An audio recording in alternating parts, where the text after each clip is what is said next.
آداب نعت کیا ہے؟ بہت عام، بہت عام ہے۔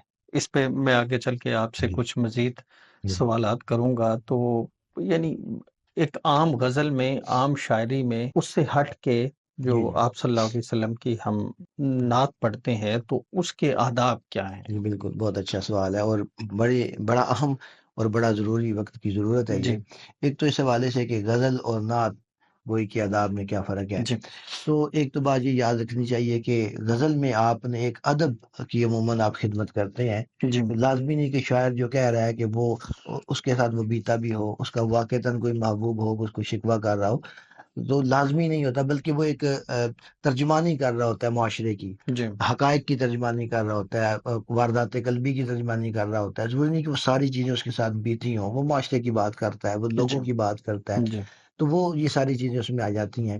تو اس میں پھر وہ جو آپ کا محبوب ہے اس کے ساتھ شکوہ بھی بجا ہے، گلہ بھی بجا ہے، وہ ساری چیزیں اس کی آ جاتی ہیں۔ کھل کے شکوہ بھی کریں جی سارا کچھ ہو سکتا ہے، جی کافر تک کہہ دیتے ہیں۔ جی جی لیکن یہ نعت میں پھر یہ چیزیں نہیں چلتی، کہ نعت میں جو ہے محبوب وہ سرکار دو عالم صلی اللہ علیہ وسلم کی ذات ہے، اور اس میں پھر وہ آپ کے شکوے گلے نہیں ہوں گے، آپ وہ فرضی محبوب غزل والا نہیں ہوگا۔ جی پھر یہاں پر وہ سارے، یعنی نعت گوئی میں جب آپ آئیں گے تو صرف جو آپ کے آداب عروض ہیں یا آداب سخن ہیں جی وہی پیش نظر نہیں ہوں گے، بلکہ آداب شریعت مقدم ہوں گے۔ بالکل سب سے زیادہ خیال پھر اس میں یہ ہے کہ آپ نعت گوئی کر رہے ہیں سرکار دو عالم صلی اللہ علیہ وسلم کی، جو آپ تعریف بیان کر رہے ہیں، ایک اپنا استغاثہ پیش کر رہے ہیں، آپ نذرانہ پیش کر رہے ہیں، جو بھی آپ کے لیے جی ممکن ہے، ایک بشری جی جی طاقت جتنی بھی جی ممکن ہے، کہ اپنے آپ نبی کے حضور، اپنے آقا کریم صلی اللہ علیہ وسلم کے حضور آپ اپنا کیا نذرانہ پیش کرتے ہیں۔ جی تو اس میں پھر یہ لطافت، اس لطافت کا بھی خیال کرنا ہو کہ کوئی بھی چیز ایسی ہو جو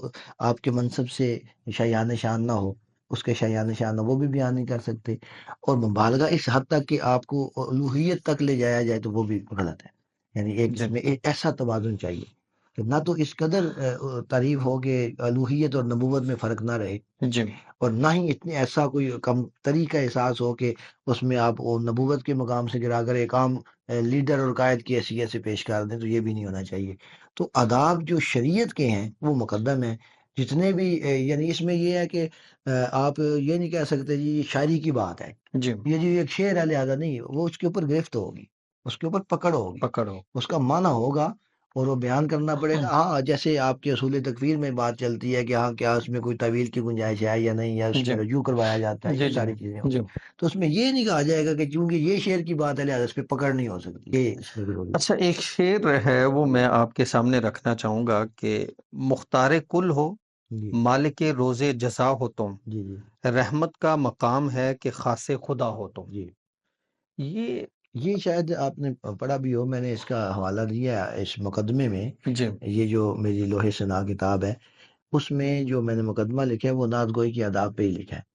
تو یہ جو ہے مولانا تقی عثمانی صاحب کے مضمون میں یہ اس چیز کی اس شعر کا ذکر موجود ہے، اور انہوں نے گرفت کی ہے اس کے اوپر، اور میں نے لکھا ہے وہ بجا گرفت کی ہے کہ مالک روز جزا جو ہے یہ مالک یوم الدین کا ترجمہ ہے۔ تو یہ یعنی اس کو اس نے ذات باری تعالیٰ اور یعنی حضور صلی اللہ علیہ وسلم ہم ان کے مقام کو مکس اپ کر دیا، جی، بلکہ ایک وہی مقام ہم دے یہ تو دیا۔ کہہ سکتے ہیں کہ شاید ان کے ذہن میں کوئی طویل اس کی موجود ہو، جی لیکن یہ ہے کہ اس کا جو ظاہری مفہوم ہے اس کو ہم دفاع نہیں کر سکتے۔ بالکل اس سے اجتناب ضروری ہے، یعنی مال کے روزے جزا ہو تم، اس سے اجتناب ضروری ہے۔ تو یہ بہت یہ ایسی چیز سے بچنا چاہیے، یہ تو اچھا، یہ میں نے اسی اس طرح کا کا حوالہ ایک دیا۔ اور شعر ہے، جی، اللہ کے قبضہ میں وحدت کے سوا کیا ہے، ہاں جی جو کچھ جو کچھ ہمیں لینا ہے لے لیں گے محمد سے۔ جی جی، تو اس کو کیسے اب یہ دیکھتے دیکھیں ہیں؟ نا کہ اس کا انداز ہی بتا رہا ہے، جی اس کا انداز ہی بتا رہا ہے کہ اللہ کے قبضے میں وحدت کے، یعنی گویا کہ وہ بے اختیار نعوذ باللہ ہے۔